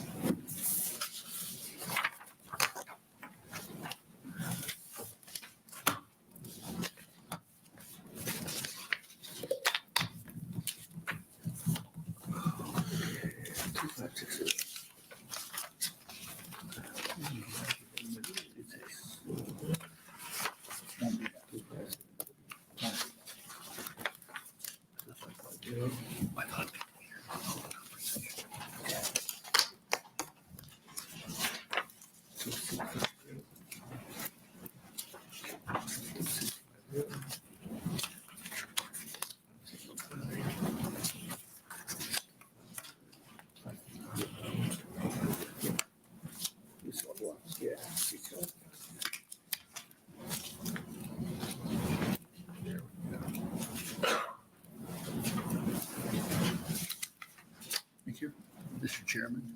Oh, we still have one more to go. No, that's it. Leslie left. Okay, Mr. Chairman, I would make a motion for $2,600,000,000. Second. It's been moved and seconded to adjust sales and use tax for fiscal year 24-25 to $2,600,000,000. Any discussion? Vote then, please. Mr. Carp? Yes. Mr. King? Yes. Mr. McGinnis? Yes. Mr. Oshner? Yes. Mr. Celine? Yes. Mr. Bourne? Yes. Mr. Dykert? No. Mr. Henning? Yes. Motion carries. 7-1. So what was that? Uh, 2,600,000,000. Sales and use tax will be adjusted to 2,600,000,000 for fiscal year 2024-25. Individual income tax.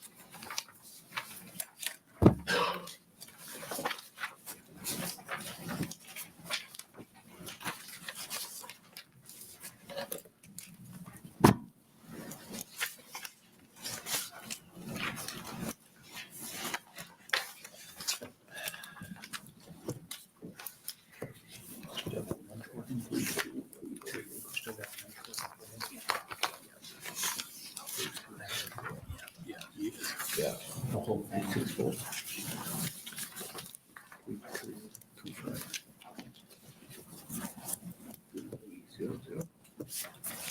I can't.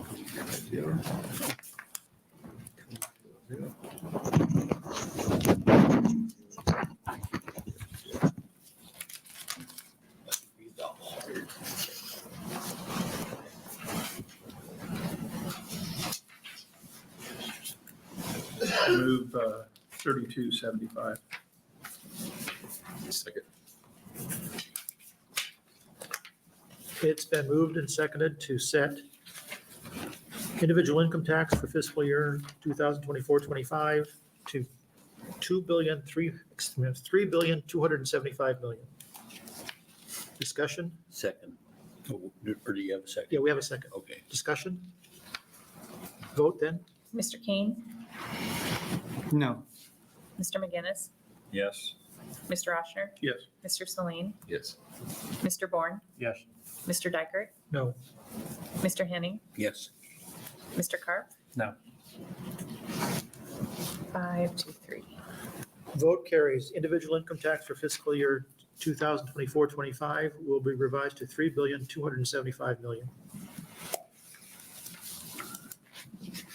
Corporate and miscellaneous.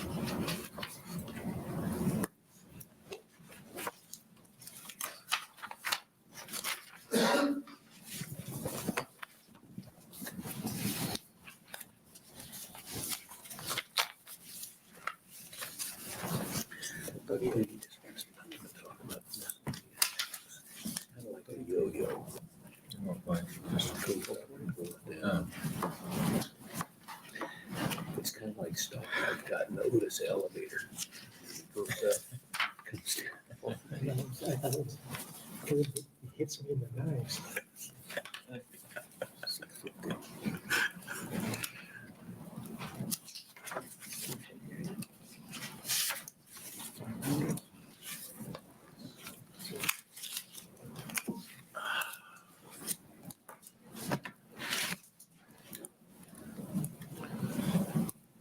Mr. Chair, I move 475 million. Second. It's been moved and seconded to set corporate income tax for fiscal year, let's see, we're 24-25 to 475 million. Discussion? Can I ask what the average is without the $650 million? Thank you.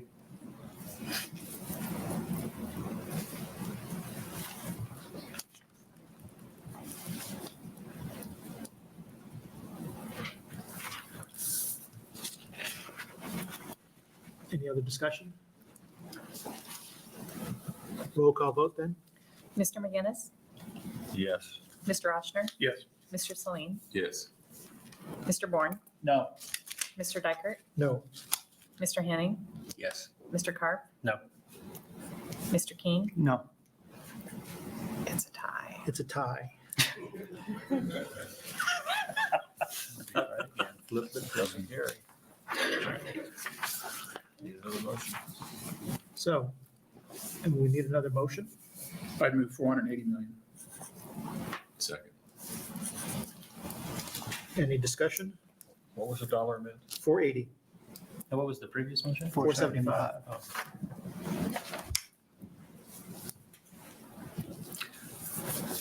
Roll call vote then? Mr. Oshner, Yes. Mr. Celine, Yes. Mr. Bourne, No. Mr. Dykert, No. Mr. Henning, Yes. Mr. Carp. No. Mr. King. No. Mr. McGinnis, No, failed. Motion fails. it's in the wrong direction. I move 450 million. Second? Any discussion? Vote then? Mr. Oshner, No. Mr. Celine, No. Mr. Bourne, Yes. Mr. Dykert, Yes. Mr. Henning, No. Mr. Carp, Yes. Mr. McGinnis. Yes. You said yes, I'm sorry. Yes. And Mr. King, Yes. 5-3. Motion carries. Corporate income tax for fiscal year 2024-25 will be revised to 450 million.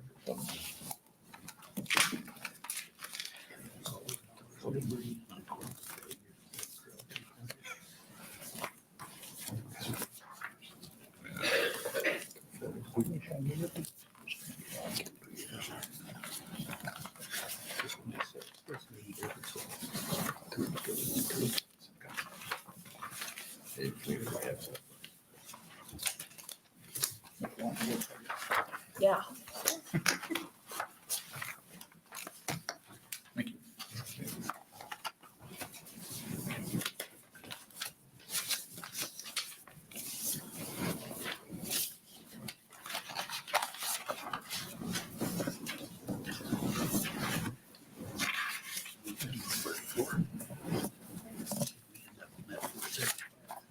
On the fourth.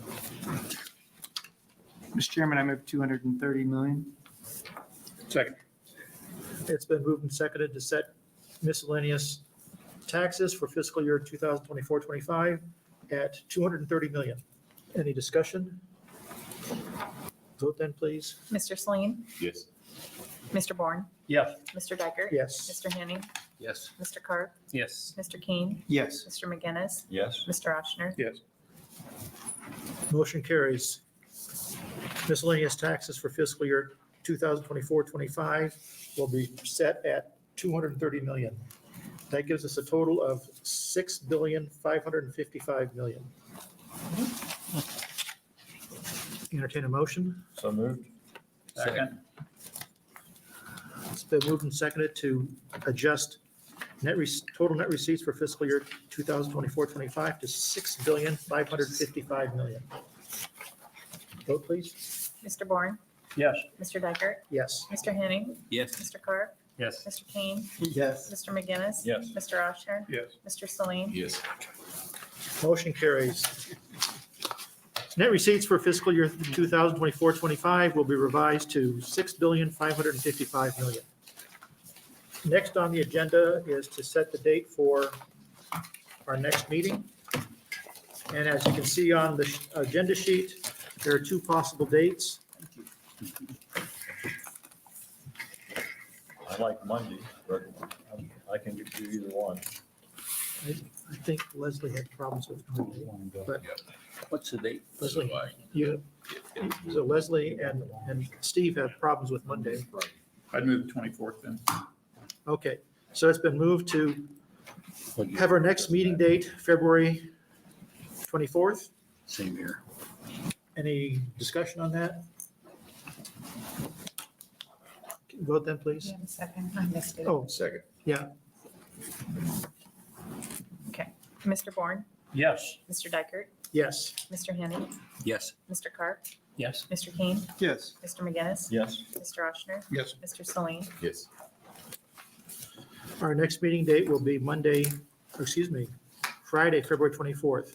And even though we don't do this, the last Friday in April is Arbor Day, which is This is, April this 28th. is February. I know, but Oh, I'm thinking, okay. so what is easier for you guys if we're going to do this? Because by the time we get to February, it's going to be only 2 months for us to adjust our calendars. Doesn't make any difference to you? Albany is fine. How about you? I don't know. Okay, so just tentatively put that on your calendar then, What day again? April 28th. It's not the official, but just so you don't block that day away. April 28th. And what's the timing of a morning meeting? 10.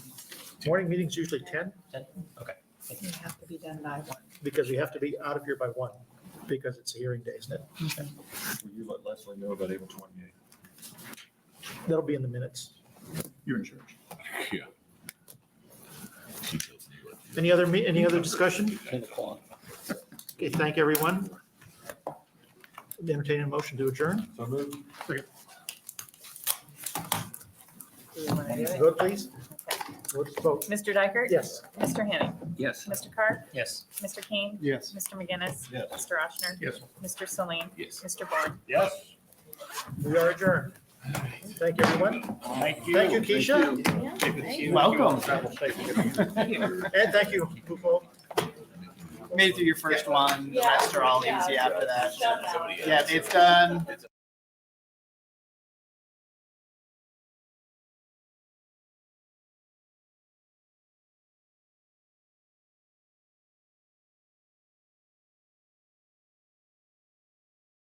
Okay, just making sure.